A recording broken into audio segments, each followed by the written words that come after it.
Hello and welcome to the Ask Arlene Show. We're here joined today by none other than an exciting guest. His name is Mike Brown.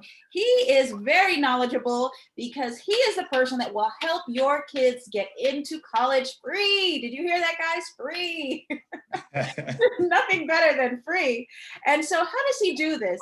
He's actually going to help us do this through an organization called Dream Scouting Network. So we've had a lot of technical difficulties today, but I know that it's just because we need to get this information out into the world so that our young people can be touched, moved, inspired, and helped from a financial perspective. So without further ado, I'd like to welcome Mike Brown. Mike, hello. Hi, how you doing? Great, great. How are you doing? I'm doing great.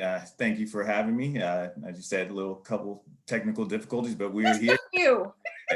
Guys, it took us an hour.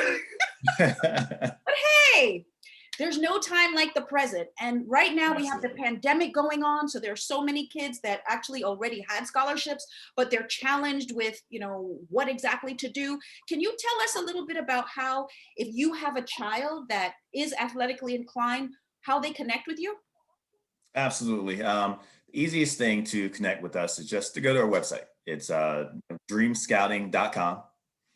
Really simple. And then we have an area where you can join the dream team, and you could create a free profile. And with that profile, we can take your information, we can evaluate it. College coaches go into our database daily, so they can look from there. And then the first thing we'll do with it is actually give your kids some free exposure. We'll promote them on social media, the LinkedIn, Facebook, LinkedIn, Instagram, Twitter. We use the basics. Some people use TikTok. That's maybe a little bit above my head with TikTok, but I stay in my... Mine too, but I'm learning. We're learning. Right. But, and it's, I always tell everybody, I'm like, look, the very first thing when we do that, I'm not LeBron James. I don't have 100 million followers. Okay. But if I feature you, that first feature, one, is free. And I don't care if I have 5 people in my network, that's more exposure guaranteed than you already had. So the idea is that you have in your network these schools and college scouts so that when you post them online, the scouts are going to see them and pick them up. That's the first thing we start with. Yes. Sometimes it's that easy. It's not always that easy. But we'll feature them, maybe their stats, some video. And sometimes a coach sees it and says, this kid looks like they could be a good fit for our program. So do you create the videos, or the kids and their families create the videos that you post? Sometimes both. It's always better when they already have their own film, send it to us. And, now they have things called like Huddle or Max Preps and things like that, where they can put all their video up. And they just... H-U-D-D-L-E, Huddle? H-U-D-L. H-U-D-L, Huddle. Okay. Mm-hmm. And where they'll typically have their film, and we can just put the link and go from there. Other times I've got kids that just send me clips. They send me clips and then I put it together. I actually enjoy that. It's kind of fun where I can put together the highlight, and I've gotten better and better as I've done it. But we put together a nice little highlight tape. Now we don't go to the games and film them. We can't be everywhere, so they need to at least send us the clips, and I can put together the film for them. Any of our scouts can do that, and we'll put it out. And again, sometimes the coach sees it. This is great. They reach out to us. Hey, can I get in touch with this kid? Absolutely. The recruiting process takes its natural course. Okay. So now we have COVID-19, and I know your business has changed a little bit in that more or fewer colleges are actually recruiting kids right now, because from what I understand, the ones that got recruited that are freshmen now are going to get an extra year. Correct? So everybody, not even just those freshmen, mm-hmm. Everybody. So if you're even a senior and you're a senior in college right now, yeah. If you play, it differs depending on what division you are, but every single football player in college right now is getting an extra year. Interesting. Every football single player, one. Basketball player, soccer player. Every fall athlete, the winter athletes as well. Spring athletes from this past 2020, they got an extra year. division, again, it differs by division. If you're a Division I athlete, the spring athletes, baseball, track, and supposed to graduate in 2021, you're not going to go get an extra year, but you just got one the year before. So let me ask you a quick question. What's the hardest part of this process that you find that people always say when they want their kids to get into the programs? I would say the hardest part is really the initial talent evaluation. Not so much the evaluation, but parents that think their kids are Division I athletes. Okay, I'm going to disclose a little bit here. So I know a young person that I'm very close with, and she got into a school. But to be honest, I've known her all her life. And as an academic myself, credits toward a doctoral degree, master's degree, I wanted her to focus on her academics. But she was focused on what you're offering, which was this concept of, I'm going to get a free ride to college, basketball scholarship. So many young people, as a former teacher too, I know that there's so many young people that say, oh, I'm going to get a free ride, miss. I'm going to get a free ride to college on basketball. And the kid is like 5'0" And you're like, okay, is right. this feasible? Are you the best even at your particular school? Are you the best in your neighborhood? Yes. Why is it that so many kids think they're going to do it? And yet, as far as, the outside looks, they're not necessarily tall or whatever. Anyway, back to my story. Yeah. So this young person who I encouraged to focus on her academics told me she was going to get a free ride. So she joined a gazillion teams. She was on one of the best teams they have here in New York, because we're in New York, is the Gauchos. So she joined the Gauchos. So that should have been a tip off that she was pretty good, because if she hadn't been, she probably wouldn't have gotten on the team. But I still, as many people who want to see the young people do well, I said, focus on the academics. Next thing you know, this young lady shows up with a free ride to a JUCO to play basketball.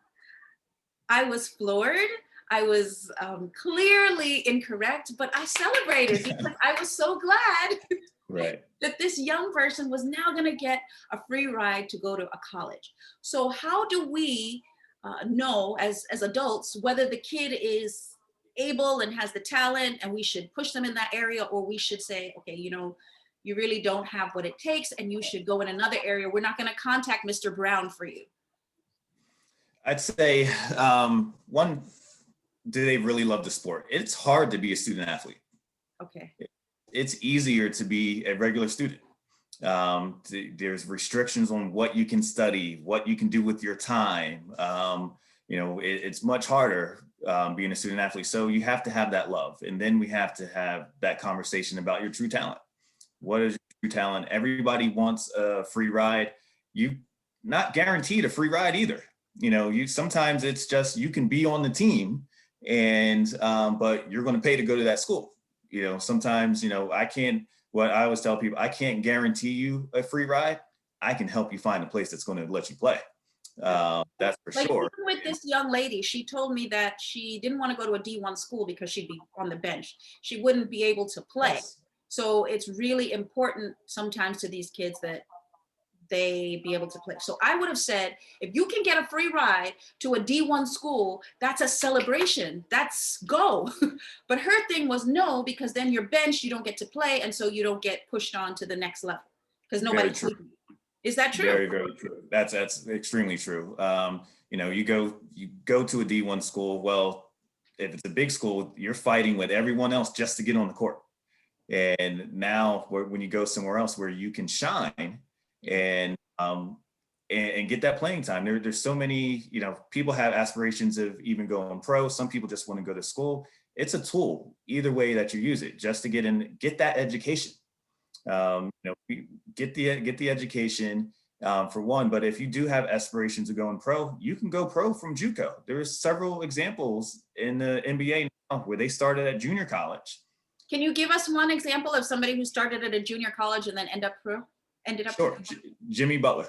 Jimmy Butler is probably right now the most known because he was just in the NBA finals playing for the Miami Heat. Wow. He went to a junior college, went there, transferred to a Division I after that, and then got into the pros. So this really is a feasibility for a lot of young people then, as a Absolutely. feasible way of getting their college paid for. Yes, yes. And there's I can't remember the exact percentage, but it's a extremely low percentage of high school athletes that one, go play at the next level, two, get money for it. And so if you are one of those athletes, no matter what the level is, junior college, NAIA, Division III, all the way up to Division I, if you're good enough, you're a great athlete. There are tons of other kids that would love to be in your position just at any one of those levels. And again, and it's an opportunity to play the sport that you love and to get some schooling, get Okay. I heard another story about a young lady who was not a basketball star, but a track star. And she said that she went on a track scholarship. She also had the academic insight. So she wanted to study, because I know some of the students go and they just want to play. They don't really want to do the academics. right. She had that drive. But what she Yes. said is that it was so strenuous, her running to all of those meets and showing up all the time, that she felt she didn't have time to really do the academic side. Is that what you're seeing, that some of the schools are really not supporting the kids academically? They're just focused on the sports side, and that's why they're giving them the money? Or that's not really the case, and you can still go and have a win-win on both sides? You can have a win-win. Now, it's all really about that kid's mindset. Are they using it? Do they realize that? Are they focused? Being a student athlete teaches you a lot of things. Time management, for one. You can still play your sport and still get a degree and still have great academics, get straight A's. I know several people, they have all these NCAA All-Americans. Well, those are kids that are doing great in school and doing great on their competition. So you can do both. Some schools, they might steer you away from certain programs though. I'll give you myself. I went to Villanova University on a full track scholarship. I went in, I want to do physical therapy. I got there and they told me I couldn't do physical therapy because of the conflict between the clinicals and practice. Okay. And so they will, So did you continue with that, or you just switched and did something else so that I switched. I switched, and I didn't have, to be honest, back then, I didn't have the advice to say, well, okay, if you still want this, go be a bio major and then get physical therapy as your master's. I didn't have that advice. And this is kind of one of the things that we do as part of our program. We help you with your college and career readiness. So do you stay with them once they start college, or you just help them to get in and then they're pretty much mostly help them get in, but we're all still connected because you're always checking on that kid. One of the coolest thing about what I do, to me, is I don't know what these kids are going to become. Are they going to become doctors? You have a huge network of people. Right.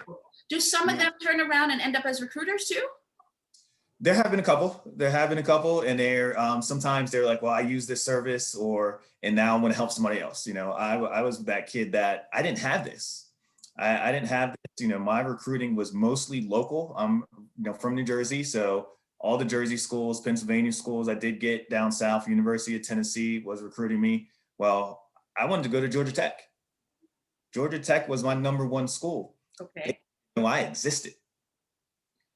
And so the other day we had a young lady on the show, and her name is Ruthie Bolton. She was an Olympian, and are you familiar with her? I am. Athlete, and she was a basketball player, and yes. She was trying to get into Auburn, which is one of the top basketball colleges. They didn't know who she was, but somehow through hook or crook, she was able to get there. Not audition, because that's acting, but what do you call it, Mike?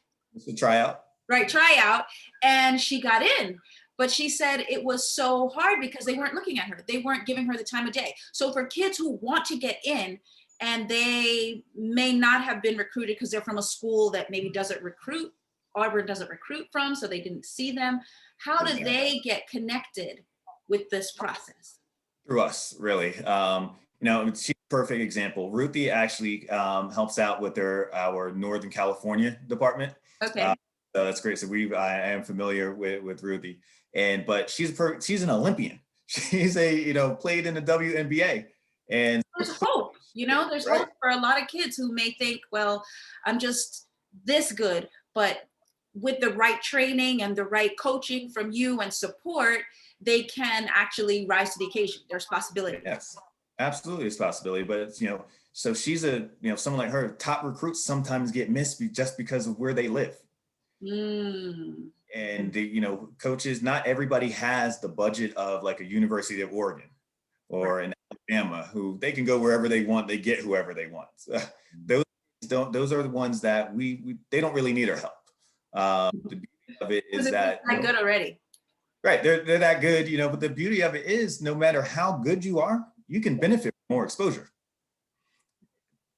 Okay. So how do you respond to those people that say, okay, as a person of color, we have a lot of kids who we want to see be successful and be able to enter college.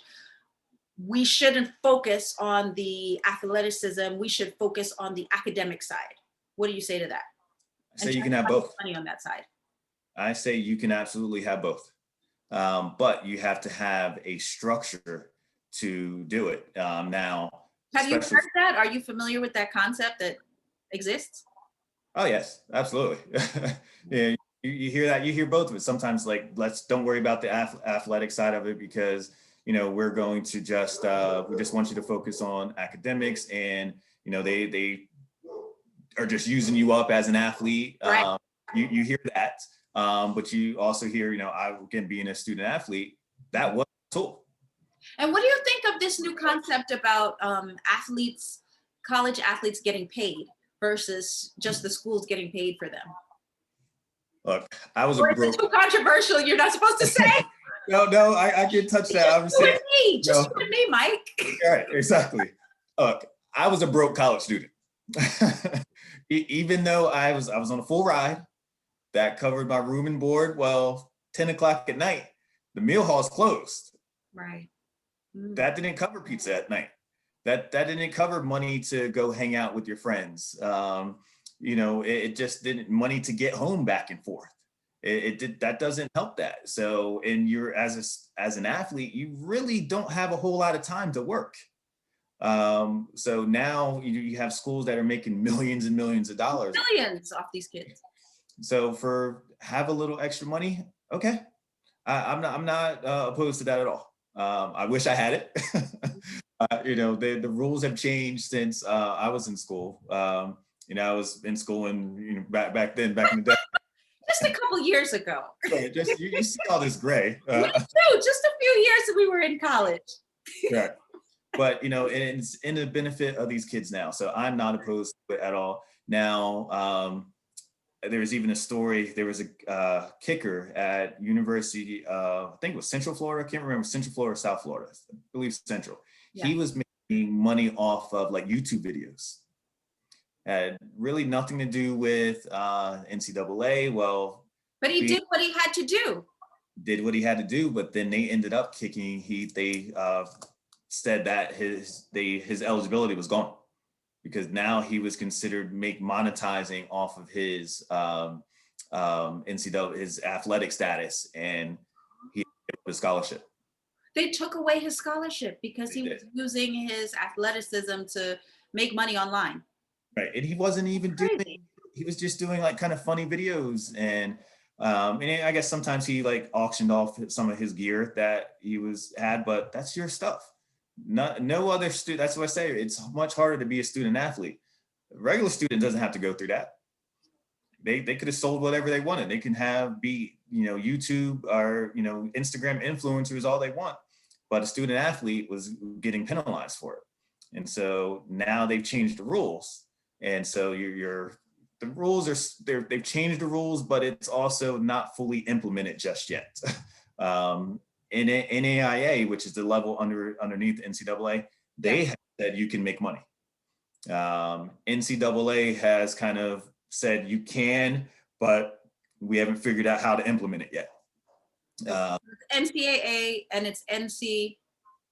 Yeah, NCAA. That's the Division 1, 2, and 3. All the big schools you see on TV. Then you have the NAIA, who many people don't know of. Those are the JUCOs? That's a level above junior college. Okay. And then you have the junior college, which is your 2 years, your 2-year universities. And what's their organization? The which one? The junior colleges? That's just mostly it's different conferences. I have to think of some of the conferences, but it's just known as junior college. There are several of them when it comes to junior college. Several. There's example of I think most levels each level has really 3 divisions. Even junior college has like a junior college 1, junior college 2, and 3, same as NCAA, which is your D1, your D2, and your D3 schools. So they all have those different levels, and there are maybe roughly at least 300 in each level. Right. So this show is mainly about the concept is secrets to overcoming fear, getting unstuck, becoming the best version of yourself, living your dreams. And I know that for a lot of young people and parents of those young people, so mature people too, the dream is to be a professional athlete. And some parents at games, like I've been to games with this young person, and the parents act off the chain. Yes. You know whose kid is whose. Yes, they're off the chain. Like sometimes there's even fights between parents over kids who are out there on the courts, and this one pushed that one. And it's crazy. So, we want people to self-actualize, and we want them to push. What are some things, if you're a person who wants to get to that extra mile and be on that pedestal, in addition to just working hard, because of course you need to practice your craft, what are some things that they can do to self-actualize and be the best that they can? You have to really, again, consider, do they really want it? And focus, the clarity, focus, just like if you're looking at business. Okay. Absolutely. And people, they focus so much on the athletic side sometimes that they forget there's a big part of this is the academic side. You have to have certain grades to go to school and be eligible. Now the NCAA has a low level of a GPA. The NCAA says you can be eligible for 2.3. Well, you can be eligible to play. You're not getting into several of these schools with a 2.3. I'll use Villanova. You're not getting into Villanova with a 2.3. Right. So as good as you are, it's not going to happen. So if they have a sliding scale between the GPA and your SATs. The higher your SATs are, the lower your GPA is allowed to be, and vice versa. The higher your GPA, the lower your SATs, and vice versa. All that, but you still need a minimum.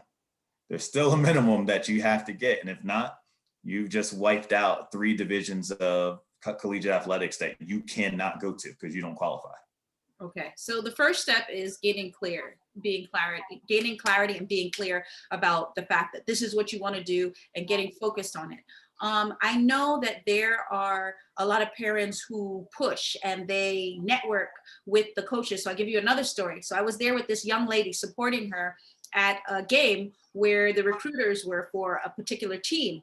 And her coach from another team was there with his daughter. And he was kind of like, segueing his daughter into the conversation so that this coach could recruit her. Meanwhile, there I was with this young person who's also on his team, but it's not his daughter. And he kind of didn't mention her at all until that coach said, oh yeah, how are you doing? Because he was interested. And then the coach kind of picked up on that player as well and was like, yeah, she's good. She's one of mine. She's one of mine. And so I started to wonder, is this politics or is this? Oh, very much so. Or is this basketball? You kind of feel like it is, and it starts way earlier than that. My kids play high level soccer. My wife coaches soccer as well, so I'm always around the soccer field. And there's a lot of jockeying my oldest is 10. Wow. A lot of jockeying back then. And my background is politics. My undergraduate degree is political science. I couldn't believe it. Well then. No, I couldn't believe it. The guy was, really just jockeying for position with Yes. his daughter versus the other young lady who was on his team, and then the coaches. It was crazy. And it happens. Again, I see it at my daughter's 10, and I see it there. And you're just kind of like, parents have a tendency sometimes to ruin the sport for the athlete. Wow. What was the name of that guy who was the football player? Was it football? And he had the dad who was all over the team in the media and in the press, and he had another younger basketball. It was basketball. Yes, basketball. It's a LeVar Ball. You probably mentioned him. No. I'd like LeVar Ball personally. I don't know him personally, but I like. Good player, but his dad just kept getting in the way. His dad is a little bit in the way, but he also had at one point before one got cut, 3 boys in the NBA. Okay, so he maybe knew what he was doing, is what you're saying? Right. He knew a little bit what he was doing. You know, maybe there's a little better way to do it, but the love and support he had for those kids, yes. He got into the NBA. I can't knock that. And you know, you see some parents try to do that at like 10, and you're like, time out. And especially this being what I do, I'm like, college coaches aren't looking at your 10-year-old. Maybe no. No, they're not. Hey, but you know, with my limited knowledge on this subject, Shaq, I listened to an interview where he said that there was a coach that came to interview players that were older.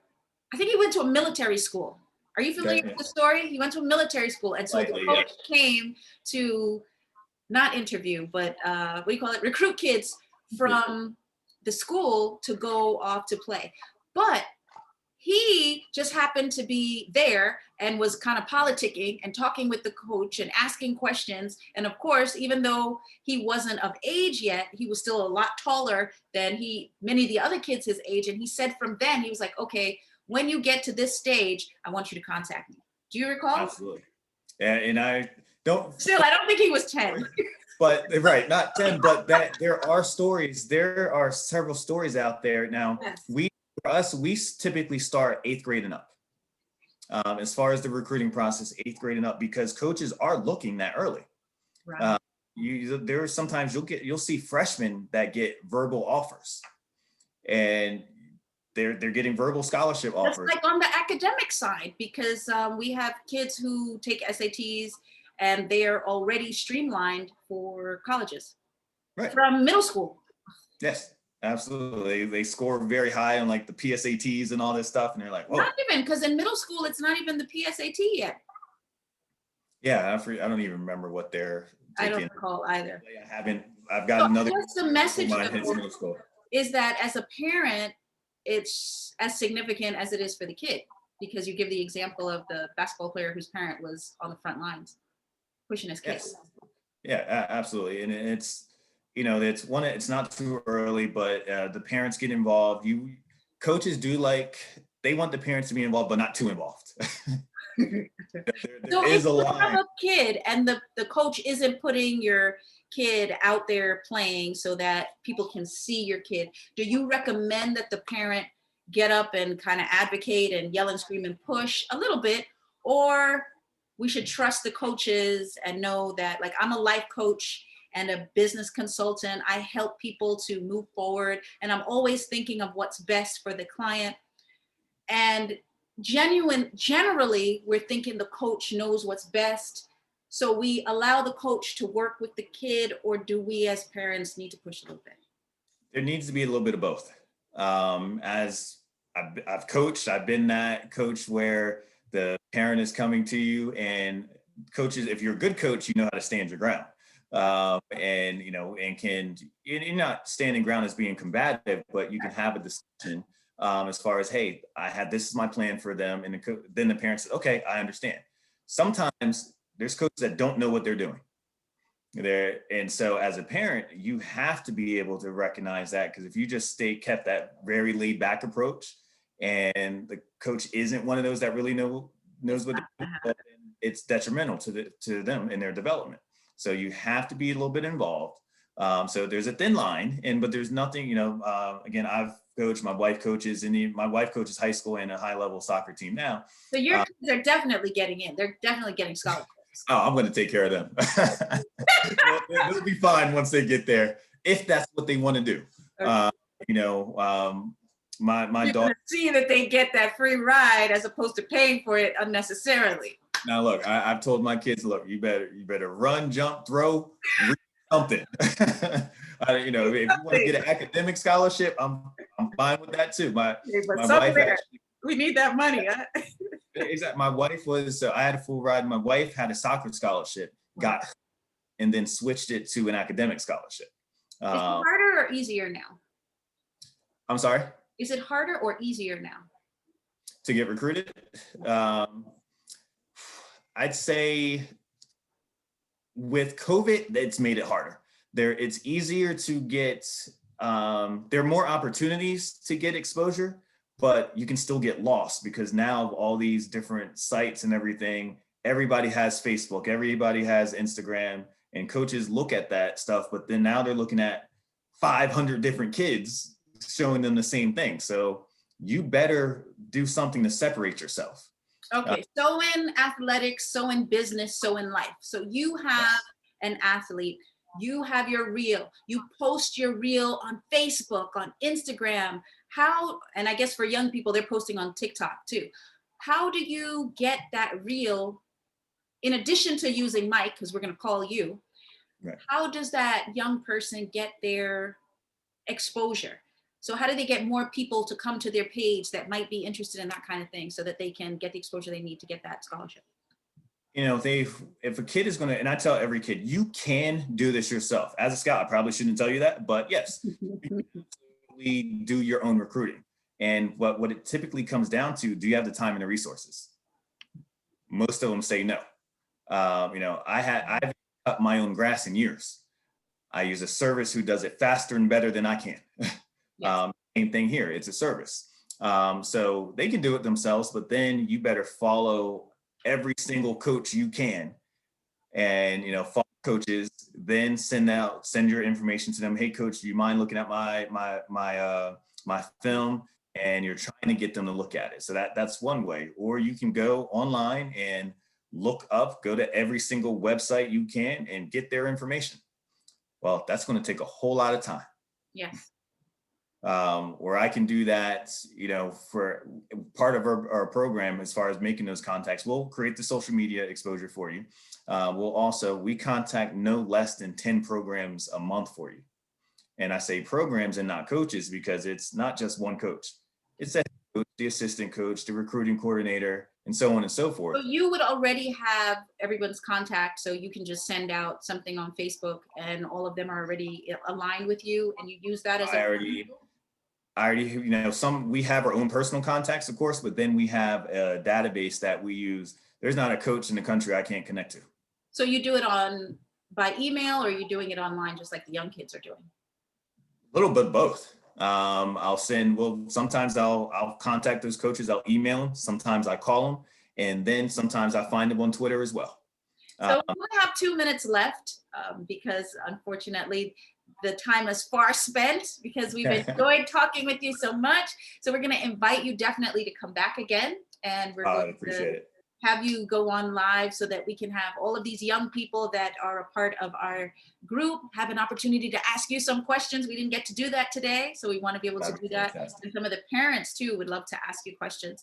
So in the last few minutes, you shared with us that one of the things that we can do, last minute, notify the last minute, they can go online themselves. They can use their reel. They can contact the recruiters for the respective schools that they're interested in. Do they need to grow their network as well? Or is it just a matter of focusing in on the few schools that they think are going to make the most sense? So just like in business, we talk about how you don't need 50 million people on your Facebook page. You don't need 50 million people on your YouTube. Well, not so much YouTube, but Instagram. But the goal is to focus on your ideal clients, focus on, where your sweet spot is. So tell us what we need to do as far as the young people who are looking to get recruited. First, we like to cast a wide net. Get connect to as many coaches as you possibly can, because you don't know who's going to give that opportunity. I've got a baseball kid that I've reached out to over 160 schools just for him. And so send that, and then you can kind of weed it out from there. So we're going to close now, but I'm going to say thank you so much, Mike. And we're going to have the information regarding your organization at the end so that people can contact you. Thank you for listening to us today. And we hope to see you again next week, Thursday at 6:30. Again, this was Mike Brown, and the organizational information will be at the close of the program. Thank you very much for joining us today, Mike. And we look forward Thank you. I appreciate it. You're welcome.